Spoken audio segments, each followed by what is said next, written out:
Hello students, in this video we are going to cover second part of chapter metals and non-metals in chemistry. अब इस part में आपका ये chapter complete cover हो जाएगा. तो in previous video of metals and non metals we have studied ionic compounds, जिसमें मैंने आपको फॉर्मेशन ऑफ आयनिक कंपाउंड्स का बताया था, जो कि मोस्ट इम्पोर्टेंट जितने भी कंपाउंड्स का फॉर्मेशन था कि कैसे एक मेटल अपने इलेक्ट्रॉन को ट्रांसफ़र करता है और दूसरा एलिमेंट यानी नॉन मेटल उसको एक्सेप्ट करके आयनिक कंपाउंड को फॉर्म कर लेता है. तो आयनिक कंपाउंड्स बेसिकली क्या हैं? वो कंपाउंड जिनमें आयनिक बॉन्ड प्रेजेंट होता है. और आयनिक बॉन्ड कैसे फॉर्म हो रहा है? By the transfer of electrons from a metal to a non metal. तो मेटल आपका इलेक्ट्रॉन्स को ट्रांसफ़र करता है और नॉन मेटल्स को एक्सेप्ट कर लेता है, तो तब आपका बन जाता है आयनिक बॉन्ड. और ये कंपाउंड जिसमें ये आयनिक बॉन्ड बन रहा है उस कंपाउंड को हम कहते हैं आयनिक कंपाउंड या फिर इलेक्ट्रोवैलेंट कंपाउंड. अब इसकी कुछ प्रॉपर्टीज़ होती हैं, आयनिक कंपाउंड्स की प्रॉपर्टीज़ हैं. अब आपके एग्जांपल में मैंने बता ही दिया है प्रीवियस वीडियो में. Magnesium chloride, potassium chloride, aluminium oxide, calcium oxide, ये सब आपके आयनिक कंपाउंड्स ही हैं. तो फिज़िकल नेचर देखो, तो जितने भी आयनिक कंपाउंड्स होते हैं ये सॉलिड होते हैं, जनरली हार्ड होते हैं और ब्रिटल भी होते हैं, क्योंकि इनमें strong force of attraction present है मॉलिक्यूल्स के बीच में. तो इसलिए इनका फिजिकल नेचर कैसा है? ये सॉलिड होते हैं. मेल्टिंग बॉइलिंग पॉइंट की बात करें तो they have high melting point and boiling point. ये क्वेश्चन भी पूछा गया है कि why ionic compounds have high melting point and boiling point. तो क्यों है इनका melting and boiling point high? क्योंकि इनके बीच में जो interatomic force of attraction है, interionic force of attraction है पार्टिकल्स के बीच में, वो बहुत ही ज़्यादा हाई है. और उस फोर्स को तोड़ने के लिए, अट्रैक्शन जो बॉन्ड बना हुआ है उसको तोड़ने के लिए हमें हाई अमाउंट ऑफ हीट देनी पड़ेगी. तो इसलिए इनका melting and boiling point high होता है. सॉल्युबिलिटी की बात करें तो जनरली सॉल्युबल इन वाटर, यानी कि आयनिक कंपाउंड्स आपके पानी में डिजॉल्व हो जाते हैं. जैसे आप नमक की बात करें, सोडियम क्लोराइड कॉमन सॉल्ट, उसको डिजॉल्व करोगे तो पानी में इजीली सॉल्युबल हो जाएगा. But insoluble in organic, insoluble in solvent such as kerosene, petrol etcetera. तो ये आपके केरोसिन, पेट्रोल में आपके इनसॉल्युबल होते हैं, ज़्यादा नहीं घुलेंगे, मतलब घुलेंगे ही नहीं, बट सॉल्युबल होते हैं किसमें? वाटर में. कंडक्टिविटी, यानी कि कंडक्टिविटी की बात करें, कंडक्शन ऑफ इलेक्ट्रिसिटी, तो आयनिक कंपाउंड्स आपके इलेक्ट्रिसिटी को कंडक्ट करते हैं इन मॉल्टन स्टेट या सॉल्यूशन फॉर्म में. अगर आप ले लेते हो, जैसे आपने सोडियम क्लोराइड को पानी में, वाटर में डिज़ोल्व करा, तो अब ये मॉल्टन फॉर्म में आ गया, मतलब एक तरीके से एक्वस फॉर्म में है. ये पानी प्रेजेंट है क्योंकि उसमें वाटर प्रेजेंट है, तो ये क्या करेगा? इलेक्ट्रिसिटी को कंडक्ट करेगा. तो आपके जितने भी आयनिक कंपाउंड्स हैं वो मॉल्टन फॉर्म में या सॉल्यूशन की फॉर्म में इलेक्ट्रिसिटी को कंडक्ट करते हैं, just because of free electrons या फ्री चार्जेस हम कह सकते हैं कि उसमें चार्ज प्रेजेंट हो जाता है आयंस की फॉर्म में. आयंस टूट जाते हैं वाटर की फॉर्म, जो वाटर में हम डिसॉल्व करते हैं किसी भी आयनिक कंपाउंड को. तो ये आपके टॉपिक ख़त्म हुआ, properties of ionic compounds. Now अब मेटल्स का अक्रेंस देखेंगे हम कि मेटल्स हमारा अर्थ क्रस्ट में मिल रहा है तो किस फॉर्म में मिल रहा है. रिएक्टिविटी सीरीज़ आपने पढ़ी यही, जो सबसे ऊपर आपके एलिमेंट्स हैं, मतलब मेटल्स हैं, वो हाईली रिएक्टिव हैं. मिड में आपके मॉडरेट रिएक्टिव मेटल्स आते हैं और सबसे लास्ट में आपके आते हैं लेस रिएक्टिव मेटल्स. तो मेटल्स आपके नेटिव फॉर्म में भी जो लेस रिएक्टिव होते हैं, बिल्कुल बॉटम पे हैं रिएक्टिविटी सीरीज़ में, तो वो तो नेटिव फॉर्म में मिल सकते हैं.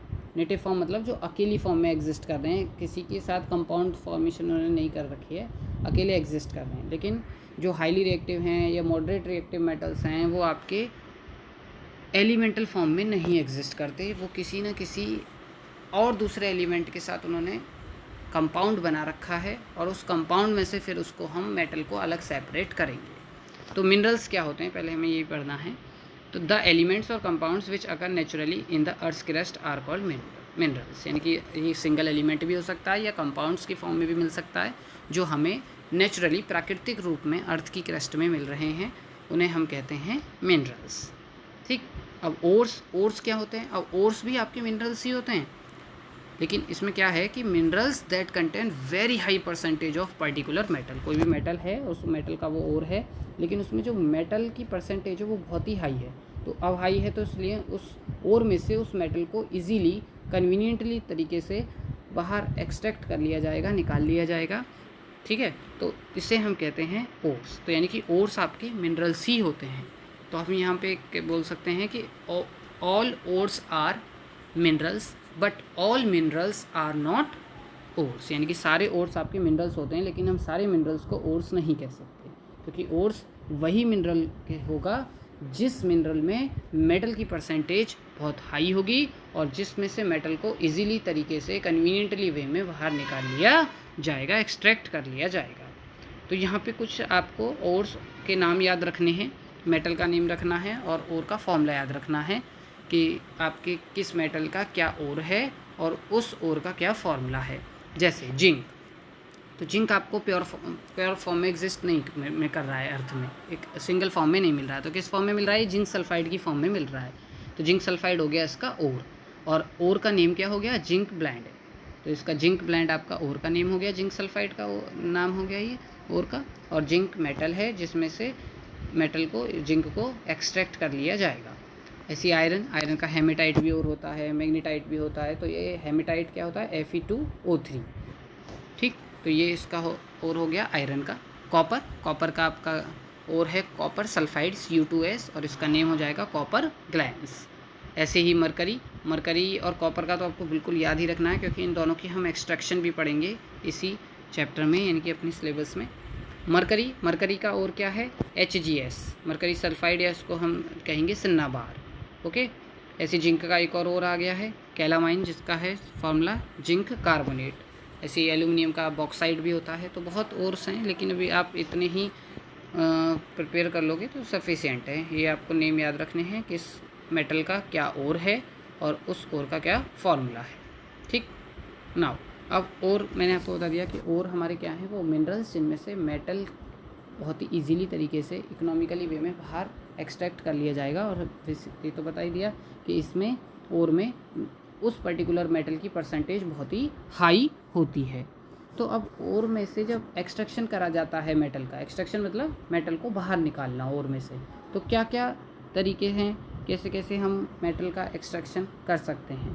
तो पहले तो और को कंसंट्रेशन कर लिया जाएगा, कंसंट्रेशन फॉर्म में कन्वर्ट कर लिया जाएगा, ये कह सकते हैं पाउडर्ड फॉर्म में हमने कन्वर्ट कर दिया, ठीक। तो अब आपको पता है कि जो हमारी रिएक्टिविटी सीरीज़ है मेटल्स की, वो 3 पार्ट में डिवाइडेड हो रही है। हाईली रिएक्टिव मेटल्स जो सबसे ऊपर हैं, फिर मॉडरेट रिएक्टिव मेटल्स जो सेंटर में हैं, और फिर सबसे लास्ट में आपके लेस रिएक्टिव मेटल्स। तो तीनों का ही जो एक्सट्रैक्शन है वो अलग अलग तरीके से है। तो ये है आपका मेटल्स विद हाई रिएक्टिविटी, यानी कि जो सबसे टॉप पे रखे गए हैं, जैसे सोडियम है, पोटेशियम है, मैग्नीशियम, एल्यूमिनियम, ठीक। तो ये सब का जो एक्सट्रैक्शन होता है और में से मेटल्स का, तो किस तरीके से किया जाता है। तो ये भी बोर्ड में केस स्टडी में क्वेश्चन पूछा गया है कि जो हाईली रिएक्टिव मेटल्स होते हैं उनका एक्सट्रैक्शन और में से कैसे किया जाता है, how will you extract the metals, ठीक है, from highly reactive metals from their ores. तो बहुत बस यही आपको लाइन याद रखनी है और इसमें कुछ डिटेल में नहीं पढ़ना कि हम जो हाईली रिएक्टिव मेटल्स का ओर है उस ओर को मॉल्टन फॉर्म में कन्वर्ट कर देंगे। मॉल्टन फॉर्म एकदम थोड़ा एक्वस फॉर्म में कन्वर्ट कर दिया है और फिर उसमें हम इलेक्ट्रिसिटी पास करा देंगे, तो वो अब ऑक्साइड में कन्वर्ट हो जाएगा, ठीक। तो इलेक्ट्रोलिसिस करा दी जाती है मॉल्टन ओर की, जो हाईली रिएक्टिव मेटल्स के ओर्स होते हैं उनका इलेक्ट्रोलिसिस करा के हम मेटल का एक्सट्रैक्शन कर सकते हैं। तो मेन वर्ड हो गया यहाँ पे इलेक्ट्रोलिसिस ऑफ मोल्टन ओर, जो हाईली रिएक्टिव मेटल्स के ओर होंगे, ठीक। फिर हमें प्योर मेटल मिल जाएगा उसमें, ठीक। नेक्स्ट है जो मेटल्स आपके मीडियम रिएक्टिविटी के होते हैं उनका कैसे होता है। तो उनमें तो हम 2 स्टेप्स लगा रहे हैं, एक तो कार्बोनेट ओर के लिए, एक सल्फाइड ओर के लिए। तो इसमें कैल्सिनेशन और रोस्टिंग प्रोसेस हम अप्लाई करते हैं, कैल्सिनेशन और रोस्टिंग अभी हम डिटेल में पढ़ेंगे इसको भी। और मेटल्स ऑफ लो रिएक्टिविटी में बेसिकली सल्फाइड ओर्स के ही, जो सल्फाइड ओर्स होते हैं वही आपके लो रिएक्टिविटी वाले मेटल्स मिलते हैं उसमें। तो इसमें हम रोस्टिंग अप्लाई करके फिर मेटल को एक्सट्रैक्ट कर लेंगे, ठीक। तो कैल्सिनेशन और रोस्टिंग से क्या होता है, ऑक्साइड्स ऑफ मेटल, जो ऑक्साइड्स हैं मेटल की वो हमें प्राप्त हो जाएंगी और फिर हम उसका रिडक्शन करा देंगे मेटल में, यानी कि मेटल में से ऑक्सीजन बाहर निकल जाएगी और मेटल हमें मिल जाएगा। फिर मेटल का प्योरीफिकेशन कर लेंगे, तो इस तरीके से हमें प्योर फॉर्म में मेटल मिल जाएगा, ठीक। अब कुछ इंपॉर्टेंट टर्म्स हैं जो हमें इसमें याद रखनी है, जैसे सबसे पहले है गैंग। अभी गैंग क्या होता है, तो आपको बताया जब ओर्स अर्थ की क्रस्ट में से निकाले जाते हैं तो इनमें ना कुछ इम्प्योरिटीज़ लगी होती हैं, गंदगी लगी होती हैं। अब वो गंदगी मिट्टी की हो सकती है ना, रेत वगैरह रॉकी पार्टिकल्स वगैरह ये सब चीज़ें होती हैं। तो जो भी गंदगी ओर में लगी होती है भाई, जब अर्थ की खुदाई करके इनको निकाला जा रहा है तो बेसिकली सीधी सी बात है इम्प्योरिटीज़ तो इनमें अटैच होंगी। तो वही इम्प्योरिटीज़ जो आपकी ओर्स में लगी हुई हैं उन्हीं गंदगी को हम क्या कहते हैं, इम्प्योरिटीज़ को क्या कहते हैं, गैंग। तो अब हम पढ़ने जा रहे हैं रोस्टिंग एंड कैल्सिनेशन। तो रोस्टिंग कैल्सिनेशन भी बहुत इंपॉर्टेंट टॉपिक है, ये भी कई बार इस पर क्वेश्चन फ्रेम हो रखा है। डिफ्रेंशिएट फॉर्म में भी आ जाता है, differentiate between calcination and roasting, या सिंपली रोस्टिंग या कैल्सिनेशन को एक्सप्लेन करो विद रिएक्शन। रिएक्शन यहाँ पर मस्ट है। तो रोस्टिंग क्या होता है? सबसे पहले तो रोस्टिंग प्रोसेस हम किस में लगाएंगे? मॉडरेट रिएक्टिव मेटल्स हैं या लेस रिएक्टिव मेटल्स हैं, हम उसमें लगा सकते हैं। और ये रोस्टिंग जो लगती है उस ओर्स में लगेगी जो सल्फाइड ओर्स, सल्फ़र वाला जो ओर होगा उसमें हम रोस्टिंग प्रोसेस अप्लाई करेंगे। तो रोस्टिंग में होता क्या है, जो सल्फाइड ओर्स हैं उनको कन्वर्ट कर दिया जाता है, मतलब हीट करते हैं। फिर कन्वर्ट किस में हो जाएगा? ऑक्साइड में कन्वर्ट हो जाएगा by heating strongly in the presence of excess air, यानी कि बहुत ही ज़्यादा अमाउंट में एयर की प्रेजेंस में हीट करेंगे, स्ट्रांगली हीट करेंगे किसको? सल्फाइड ओर को। तो फिर वो किस में कन्वर्ट हो जाएगा? उस मेटल ऑक्साइड में कन्वर्ट हो जाएगा, और इसी प्रोसेस को हम कहते हैं रोस्टिंग। और इसमें आपका सल्फर डाइऑक्साइड गैस बाहर निकलेगी। देखो यहाँ पे है जिंक सल्फाइड, ये जिंक सल्फाइड आपका सल्फाइड ओर हो गया, और प्लस 3O2, और ये गिव्स, ये हीट आ गया यहाँ पे, एस नहीं आएगा, हीट आएगा, वो हम एरो के ऊपर ही लगा सकते हैं, ट्राइंगल भी बना सकते हैं, डेल्टा जो होता है, ठीक। तो जिंक ऑक्साइड मिलेगा प्लस सल्फर डाइऑक्साइड, तो ये मेटल ऑक्साइड में कन्वर्ट हो गया हमारा जो सल्फाइड ओर था, और सल्फर डाइऑक्साइड बाहर निकल गई। नेक्स्ट है आपका कैल्सिनेशन। कैल्सिनेशन भी आपका किस ओर में लगेगा? क्या? ये कार्बोनेट ओर में लगेगा। आप ऐसे याद रखते हो, C for calcination and C for carbonate ores. तो ये कार्बोनेट ओर्स को चेंज करा जाता है ऑक्साइड्स में, वहाँ पे सल्फाइड ओर्स को ही चेंज करा जा रहा था ऑक्साइड में, यहाँ पे कार्बोनेट ओर्स को चेंज करा जाता है ऑक्साइड्स में। यहाँ भी स्ट्रांगली ही हीट करेंगे इस कार्बोनेट ओर को, बट इन लिमिटेड एयर, या कह सकते हैं इन द एब्सेंस ऑफ एयर, और इस प्रोसेस को हम कहेंगे कैल्सिनेशन। तो जैसे जिंक कार्बोनेट है, कैलामाइन, ये कार्बोनेट का ओर हो गया, इसको हीट कर देंगे तो यहाँ पे ऑक्सीजन की प्रेजेंस दिखाई नहीं है, तो जिंक ऑक्साइड बन जाएगा, यानी कि मेटल की ऑक्साइड में कन्वर्ट हो गया वो, और कार्बन डाइऑक्साइड रिलीज हो जाएगी। तो यहाँ पे कार्बोनेट वाले ओर में, इनकी कैल्सिनेशन में CO2 बाहर निकल रही है, और रोस्टिंग वाले में जो सल्फाइड का ओर है उसमें सल्फर डाइऑक्साइड बाहर निकल रही है। तो ये जो मेटल की ऑक्साइड में ये कन्वर्ट हो गए हैं, जैसे रोस्टिंग में जिंक ऑक्साइड, यहाँ पे भी जिंक ऑक्साइड, तो इनका फिर रिडक्शन करा देते हैं। रिडक्शन मतलब रिमूवल ऑफ ऑक्सीजन, तो फिर हमारा प्योर मेटल मिल जाएगा, जिंक दोनों केस में। तो आपको याद रखना है, रोस्टिंग सल्फाइड ओर के लिए ओर में लगेगी, और कैल्सिनेशन कार्बोनेट ओर में लगेगा, और सल्फाइड ओर को ऑक्साइड में कन्वर्ट कर रहे हैं by heating strongly but in presence of excess air. But calcination में यहाँ भी स्ट्रांगली हीट कर रहे हैं बट इन लिमिटेड एयर, और we can say in the absence of air, ठीक। नाउ अब मैं जो बता रहा हूँ कि हमारे सिलेबस में 2 मेटल का एक्सट्रैक्शन, 2 मेटल्स का, जो मॉडरेट रिएक्टिव वाले मेटल्स हैं या लेस रिएक्टिव वाले में कैटेगरी में कह सकते हैं, मरकरी, और आपका एक है कॉपर। तो मॉडरेट रिएक्टिव मेटल्स में ही है आपके एक्टिविटी सीरीज में जब आप देखोगे। तो मरकरी का जो एक्सट्रैक्शन है वो भी 2 स्टेप में है, मतलब रिएक्शन की फॉर्म में अगर हम देखें, और जो आपका कॉपर का है एक्सट्रैक्शन वो भी आपका 2 स्टेप में ही इन्वॉल्वमेंट है। तो ये आप फिगर में देख सकते हो, ये मरकरी का ओर है जो हमें अर्थ की क्रस्ट में मिल रहा है, और जब ये मरकरी को हमने एक्सट्रैक्ट कर लिया, प्योर फॉर्म में कन्वर्ट कर लिया, तो आपको पता ही है mercury is the only metal which exist in liquid form. तो ये देख सकते हो, ये प्योर फॉर्म में एग्जिस्ट कर रही है इन फिगर सेकेंड। फर्स्ट में आपका ये ओर की फॉर्म में मिल रही है जो अर्थ क्रस्ट में मिल रही है। तो मरकरी आपका पहले तो ओर याद रखना है, मरकरी का ओर क्या होता है? मरकरी का ओर होता है आपका सिन्नाबार HgS। तो extraction of mercury involves in 2 steps. क्या क्या है? फर्स्ट स्टेप में देख सकते हो आप, फर्स्ट स्टेप में हम मरकरी का क्या कर रहे हैं? रोस्टिंग करेंगे। इसमें सल्फाइड ओर है तो एक्सेस ऑफ एयर में हम इसको हीट करेंगे स्ट्रांगली। तो रोस्टिंग देखो, रोस्टिंग दिखाया हुआ है, तो ये आपका किस में कन्वर्ट हो जाएगा? मेटल ऑक्साइड यानी कि HgO में कन्वर्ट हो गया, गिव्स है ना 2HgS plus 3O2 gives 2HgO plus 2SO2। तो इसमें सल्फर डाइऑक्साइड तो रिलीज़ होगी। तो ये तो हो गया फर्स्ट स्टेप। तो यहाँ पे हमने जो इसका ओर है सिन्नाबार, उसको कन्वर्ट कर दिया है मेटल ऑक्साइड में HgO में। अब सेकेंड स्टेप में क्या होगा? सेकेंड स्टेप में जो HgO है, जो इसमें हमें मिला है HgO, ठीक, तो वो यहाँ पे हमें मिला, ये मिला HgO, कहाँ से, इसके ओर से, सिन्नावार से। अब सेकेंड स्टेप में जो ये आपका मिला है हमें ऑक्साइड, मरकरी की जो ऑक्साइड मिली है HgO, इसको अब हम हीट करेंगे, इसकी रिडक्शन करा देंगे अबाउट 300 डिग्री सेल्सियस टेम्परेचर पे। रिडक्शन का मतलब रिमूवल ऑफ ऑक्सीजन, तो ऑक्सीजन अलग निकल जाएगी और यहाँ पे हमें मेटल मिल गया मरकरी। तो मरकरी अब यहाँ पर एक्सट्रैक्ट हो चुका है। ठीक, अब यहाँ पर नेक्स्ट है हमारा एक्सट्रैक्शन ऑफ कॉपर। तो आपको ये याद रखना है, रिएक्शन देना मस्ट है, रिएक्शन आपको लिखनी है। अगर एक्सट्रैक्शन पूछ लिया कि how mercury is extracted from cinnabar, तो you have to write both the reactions. ठीक, नाउ एक्सट्रैक्शन ऑफ कॉपर। तो कॉपर भी आपका क्या है, ये एक मेटल है और इसको हम किस ओर से एक्सट्रैक्ट कर सकते हैं, इसका और अभी मैंने आपको बताया कॉपर ग्लैंस Cu2s। तो Cu2s आपका कॉपर ग्लैंस होता है। तो इसका भी 2 स्टेप में इन्वॉल्वमेंट है। जब इसका हम एक्सट्रैक्शन करेंगे तो फर्स्ट वाली स्टेप में तो हम रोस्टिंग ही लगाएंगे, देख सकते हो रोस्ट, ये आपकी रोस्टिंग लगी हुई है। तो रोस्टिंग में क्या करते हैं, ऑक्सीजन की प्रेजेंस में वो भी बहुत ही एक्सेस अमाउंट में लेकर हीट करेंगे, तो आपका ये बनेगा मेटल ऑक्साइड, इनकी कॉपर ऑक्साइड में कन्वर्ट हो जाएगा और सल्फर डाइऑक्साइड तो अलग रिलीज़ हो गई। ठीक, तो अब सेकेंड स्टेप में क्या हो रहा है, सेकेंड स्टेप में अब यहाँ पे याद रखना है कि जो सेकेंड स्टेप है इसमें हम इसका डायरेक्ट रिडक्शन नहीं करेंगे, जैसे वहाँ मरकरी के केस में कर दिया, ऑक्सीजन को अलग रिमूव कर दिया। लेकिन यहाँ पर क्या कर रहे हैं, यहाँ पर उसी के ओर को फिर से लेकर, यानी कि कॉपर जो आपका Cu2s है उसी को लेके वो अनऑक्सीडाइज्ड ओर हो जाएगा। तो जो आपका मेटल ऑक्साइड बना, कॉपर ऑक्साइड बना, उसी के साथ अब इसको ओर के साथ इसको मिला देंगे कॉपर सल्फाइड के साथ।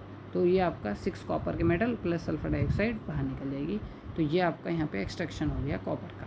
ठीक, तो ये 2 का हमारा एक्सट्रैक्शन था, एक मरकरी का और एक कॉपर का। दोनों ही 2 स्टेप में हो रहे हैं। दोनों की 2 रिएक्शन आपको लर्न करके रखनी है। अब एक हमारा रिएक्शन आती है थर्मिट रिएक्शन, ये भी इम्पोर्टेंट है। Thermite reaction is a reaction in which a metal oxide is reduced by using aluminium as the reducing agent. Thermite reaction में हम एक मेटल ऑक्साइड को रिड्यूस्ड कर देते हैं, बेसिकली किसको, आयरन ऑक्साइड को। जहाँ पे मेटल ऑक्साइड है वो होगी आयरन ऑक्साइड और उसमें एल्यूमिनियम पाउडर मिलाया जाएगा और एल्यूमिनियम पाउडर वर्क करेगा रिड्यूसिंग एजेंट का, क्योंकि वो अपने साथ आयरन ऑक्साइड की ऑक्सीजन को लेकर चला जाएगा। ठीक, रिड्यूसिंग एजेंट की तरह वर्क करेगा यहाँ पे एल्यूमिनियम। तो ये याद रखना है यहाँ पे कि थर्मिट रिएक्शन में which metal is used as a reducing agent, your answer will be aluminium metal is used as a reducing agent. और ये बहुत ही ज़्यादा हाईली एक्सोथर्मिक रिएक्शन है, हीट बाहर निकलती है इसमें से। Large amount of heat is released due to this heat the metals produced are in the molten state. तो ये इतनी हाईली एक्सोथर्मिक रिएक्शन है कि इसमें जो मेटल आपका प्रोड्यूस हो रहा है, प्रोडक्ट में जो फॉर्म हो रहा है वो मोल्टन स्टेट में फॉर्म हो रहा है। सोच रहे हो, मोल्टन फॉर्म में पिघला हुआ मेटल प्राप्त होगा हमें इस रिएक्शन में। एग्जाम्पल देखो थर्मिट रिएक्शन का, ये आयरन ऑक्साइड Fe2O3 और इसमें एल्यूमिनियम पाउडर हम मिला रहे हैं। तो ये एल्यूमिनियम ऑक्सीजन को क्या कर देगा, लेकर अपने साथ चला जाएगा, यानी कि ये Fe2O3 का क्या करा देगा, रिडक्शन करा देगा और ये रिड्यूसिंग एजेंट का तरह वर्क कर रहा है। तो ये Al2O3 अलग निकल गई और यहाँ पे जो ये Fe हमारा बन रहा है ये मोल्टन फॉर्म में आयरन हमें मिल रहा है। तो रिएक्शन आपको प्रिपेयर करके रखनी है।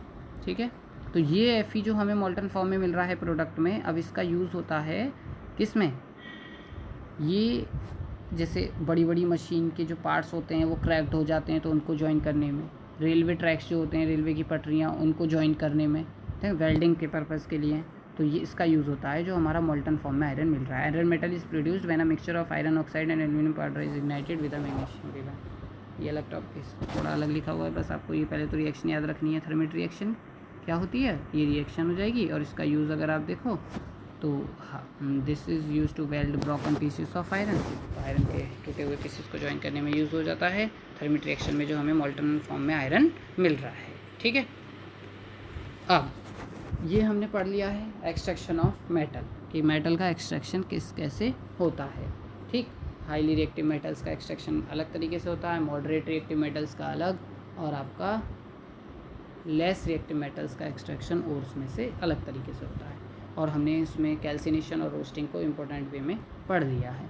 अब आपको पता है कि जब मेटल का एक्सट्रैक्शन हो चुका है, यानी कि मेटल हमें बाहर मिल चुका है अब ओर में से, तो अब उस मेटल में भी गंदगी है, इम्प्योरिटीज़ है, तो मेटल का अब प्योरीफिकेशन करा जाएगा। तो the purification of impure metal is called refining.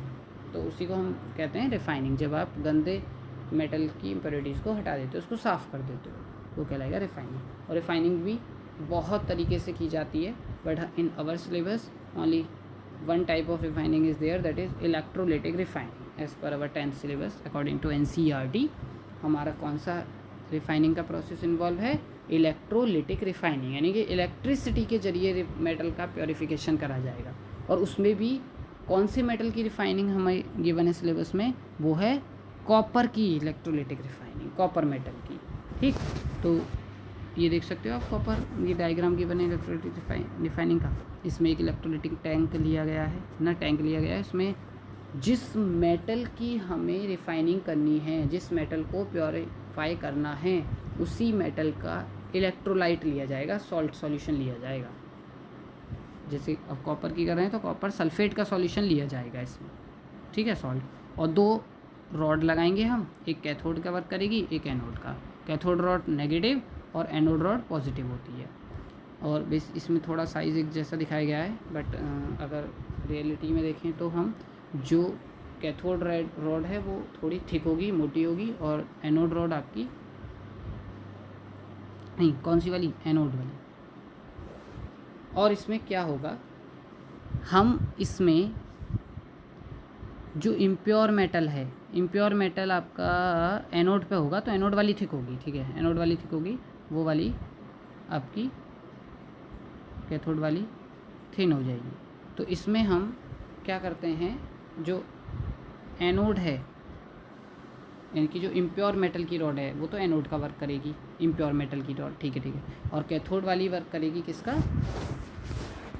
Pure, यानी कि प्योर मेटल की भी रॉड लेंगे। जिस मेटल को प्योरीफाई कर रहे हैं उसकी प्योर फॉर्म की भी मेटल की रॉड ले रहे हैं, और जो इम्प्योर वाली है वो एनोड की फॉर्म में ले रहे हैं।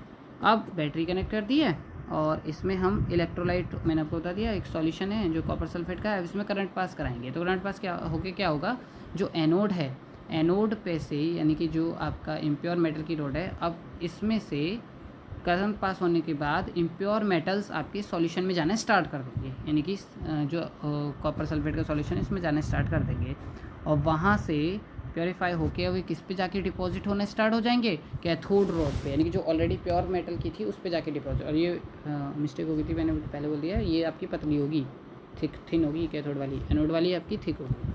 इस पे से ही आपके मेटल्स एनोड पे से जाएंगे, आयंस जो प्योरीफाई होके सॉल्यूशन में से इस पर डिपॉजिट होते रहेंगे कैथोड वाली रॉड पर।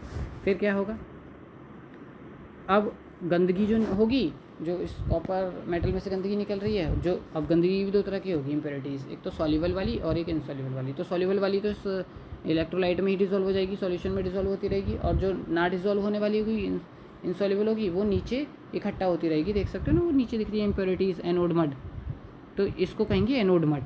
जो गंदगी नीचे सेटल डाउन होती रहेगी एनोड के नीचे, है ना, इम्प्योर मेटल रॉड के नीचे, उसको कहेंगे एनोड मड, है ना। ये आपकी घुलेगी नहीं पानी इसमें सॉल्यूशन में, तो ये नीचे सेटल डाउन होती रहेगी, इसको एनोड मड कहेंगे। तो यही आपका इसमें लिखा हुआ है, तो तीनों पॉइंट्स आप पढ़ सकते हो। ए वाला क्या लिखा हुआ है, on passing the current through electrolyte, impure metal आपका एनोड पे से डिजोल्व होना स्टार्ट हो जाएगा इलेक्ट्रोलाइट में, और फिर equivalent amount of pure metal from the electrolyte deposit होना स्टार्ट हो जाएंगे कैथोड वाली रॉड पे, और इनसॉल्युबल इम्प्योरिटीज़ तो सेटल डाउन हो जाएगी कहाँ पर, एनोड के बॉटम पे, यानी नीचे, एंड इस कॉल्ड एनोड मड, और उसको कहेंगे गंदगी को क्या कहेंगे, एनोड मड। ठीक, तो ये हमारी रिफाइनिंग कंप्लीट हो गई, किसकी? कॉपर मेटल की। नाउ एलॉय क्या होता है, लास्ट टॉपिक। एलॉय आपका एक होमोजीनियस मिक्सचर है, ठीक, यूनिफॉर्म कंपोजिशन होता है इसमें, जिसमें हम 2 मेटल और नॉन मेटल, या उससे भी ज़्यादा हम मेटल नॉन मेटल को ले सकते हैं। तो 2 मेटल्स का हमने यूनिफॉर्म कंपोजिशन बना दिया, होमोजीनियस मिक्सचर बना दिया, या फिर मेटल नॉन मेटल का बना दिया, तो उसको हम कहेंगे एलॉय। तो एलॉय बेसिकली एक मिक्सचर होता है, मेटल्स का कह सकते हैं, या मेटल नॉन मेटल का कह सकते हैं। अब जैसे आपको देखो आयरन को भी, यहाँ पे देखो स्टील, देखो स्टील आपका एक एलॉय है। स्टील में क्या क्या मेटल्स मिलाए जाते हैं, आयरन और निकल और कैडमियम, क्रोमियम, आयरन प्लस निकल एंड क्रोमियम, तो स्टील होती है। ऐसी ब्रास पीतल, कॉपर और जिंक का मिक्सचर है, तो ये ब्रास किसका एलॉय हो गया, कॉपर और जिंक का। ब्रॉन्ज कॉपर और टिन का, हो गया आपका एलॉय। एक ये सोल्डर लिखा हुआ है लेड एंड टिन का। अमलगम में तो समझ लीजिए मेटल मरकरी इन्वॉल्व हो जाता है।